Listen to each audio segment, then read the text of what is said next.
Hola, vamos a continuar con nuestra lectura. Pues yo me propuse terminar el Evangelio de San Lucas y vamos en el capítulo 7. Y quiero decirles que los comentarios se los voy a hacer de una Biblia, la Sagrada Biblia, que es una traducción directa de los originales por Monseñor Dr. Juan Straumbinger. Mi pronunciación es fatal, pero bueno, ahorita se los voy a dejar escrito. Esta Biblia la pueden buscar o la pueden descargar en internet. Se me hace muy bonito la explicación que nos da, las acotaciones que están al pie de páginas, ¿verdad? Así que bueno, habíamos leído sobre los milagros de Jesús, ¿verdad? Y vamos a ver sobre el reino, Juan y Jesús. Los discípulos de Juan informaron a de todas estas cosas, por lo cual, llamando unos dos de entre ellos, los envió a Jesús a preguntarle: ¿eres tú el que ha de venir o esperamos otro todavía? Cuando llegaron aquellos enviados a donde Jesús estaba, le dijeron: Juan el Bautista nos ha enviado a preguntarte: ¿eres tú el que ha de venir o esperamos a otro todavía? En aquella misma hora curó a muchos de varias enfermedades, dolencias y de espíritus malignos, y a muchos ciegos les dio la vista. A su pregunta le respondió así: Id a contar a Juan lo que habéis visto y oído. Como los ciegos reciben la vista, los cojos echan a andar, los leprosos quedan limpios de la lepra, los sordos recobran el oído, los muertos resucitan y a los pobres se les anuncia la buena nueva.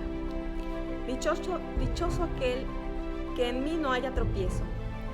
Cuando se hubieran retirado los mensajeros de Juan, comenzó a hablar de él a las muchedumbres.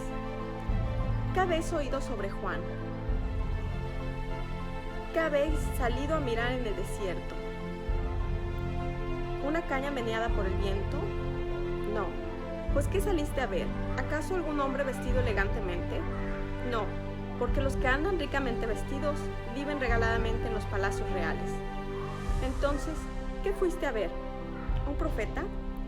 Sí, yo os lo aseguro, uno que es más que profeta. En efecto, él es aquel de quien está escrito: yo envío a mi mensajero por delante de ti para que te prepare el camino. Yo os digo que no hay ninguno más grande que Juan entre todos los que han nacido de mujer. Sin embargo, el más pequeño en el reino de Dios es todavía más grande que él. Todo el pueblo que lo escuchaba, aun los publicanos, obedecieron a Dios, siendo bautizados por el bautismo de Juan. Pero los fariseos y los doctores de la ley frustraron el designio de Dios para con ellos, rehusando ser bautizados por él. ¿Con quién compararé a los hombres de esa generación? ¿A quién se parecen? Se parecen a estos niños que se sientan en la plaza y se gritan unos a otros: os hemos tocado la flauta y no bailasteis, os hemos cantado canciones tristes y no habéis llorado. Porque vino Juan el Bautista, que ni come pan ni bebe vino, y decís: este está endemoniado.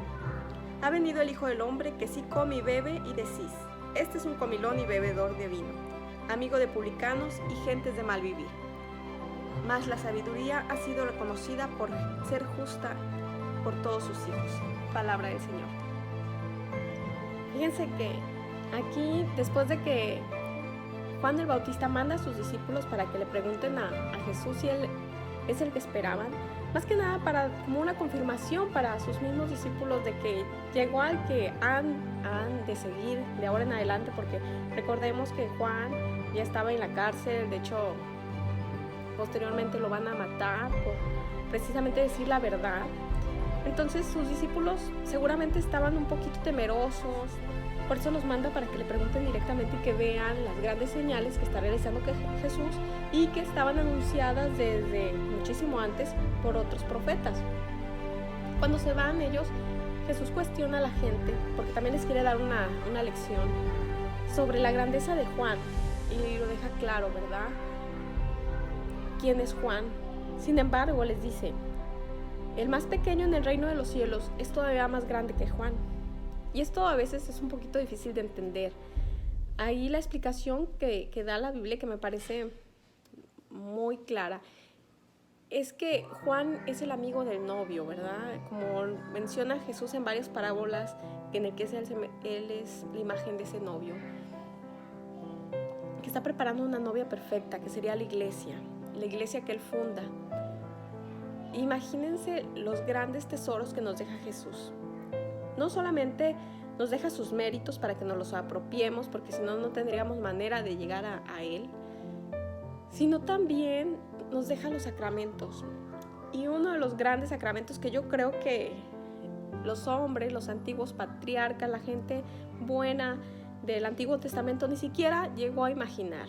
O sea, imagínense, ellos tenían la noción de lo que era Dios, de lo que esperaban, pero creo que sería imposible que pensaran que iba a llegar un momento en que podrían comerse a su Dios. De hecho, si nosotros ahorita lo vemos, o sea, suena incluso increíble. Pero es bien importante que lo analicemos y que hagamos conciencia, porque eso es un regalo que nos dejó Jesús. Y para esto me gustaría mencionar algo que aprendí, que escuché hace tiempo y lo dijo Fernando Casanova, que es un hombre que se ha dedicado a estudiar mucho las escrituras, tiene mucho conocimiento de la escritura porque ha estudiado años la palabra de Dios. Entonces él dice que cuando él estaba, llegó a ser pastor, era pastor, él nació en esa iglesia, empezó a encontrarse cuestiones que ya no como que le hacían, ruido. Entonces empieza a leer y se va a las escrituras en su idioma original, que el Nuevo Testamento está escrito en griego clásico, griego antiguo. Entonces, él no encontraba la explicación lógica de la Eucaristía, ¿verdad? Y las respuestas que ellos daban ya no le hacían eco, ya no las creía. Entonces, por eso empezó a investigar. Entonces dice que cuando llega a esta parte, cuando habla Jesús de que debemos de comer, ahí en la Biblia nos dice que los discípulos se escandalizan. E incluso cuando Jesús continúa con esto, entonces Él va más allá y lo reafirma, y algunos discípulos se van, no pueden con esto y se van. Y aquí Él explica que el texto utiliza una palabra, un verbo que significa comer como acción física, deglutir, ¿no? Porque hay palabras que pueden ser como para asimilarle a la escritura, o que se pueden entender como que se refería a que debemos al decir comer, entender sus palabras, hacerlas nuestras, asimilar. Pero dice que no, él utiliza la acción física de comer. Y cuando se escandalizan, Jesús no se retracta, no les explica, no dice, no, miren, es que me refiero a esto, no. Va más allá y cambia la palabra que había usado por otra palabra que tendría una traducción más literal, como roer, como cuando comes una mazorca, o sea, que vas así como que comiendo poco a poco, masticar así, que es una acción también más específica de la acción de comer. Como para dejarles bien claros, estoy diciéndoles que textualmente, literalmente, me van a comer.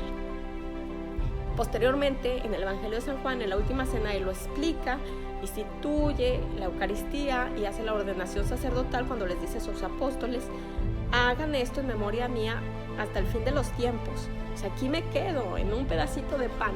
Ni siquiera lo podemos comprender, ¿eh?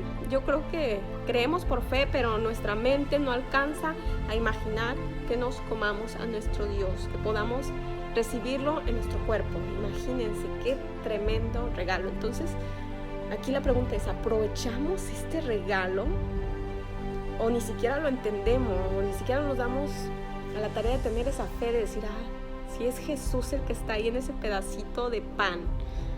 Creo que hay que pensar más en eso, tratar de entender, tratar de aprovechar esta gran herencia que tenemos, que es la Eucaristía, y hacerlo como nos dice la misma palabra de Dios, hacerlo dignamente, después de una confesión, porque también miren, aquí la Biblia nos dice en muchísimas partes la importancia de la confesión en el Antiguo Testamento y en el Nuevo Testamento. Después me voy a dar la tarea de buscarles los versículos donde nos lo pide. Entonces, después de hacer una buena confesión, no desaprovechemos la oportunidad de comulgar todas las veces que puedan. Si es más de una vez a la semana, mejor, porque ahí radica la grandeza de los hijos del reino de Dios, ahí, en que hagamos uso y aprovechemos los sacramentos. De nada nos vale ser cristianos católicos si no aprovechamos los sacramentos. Así que espero que que les guste, que continúen ustedes con la lectura en su casa. Yo ahorita vamos a terminar Lucas y después pues a lo mejor ustedes ya le siguieron y ya van más adelantados en otro evangelio, pero sí sería muy bonito que empezaran a hacer esto un hábito de todos los días.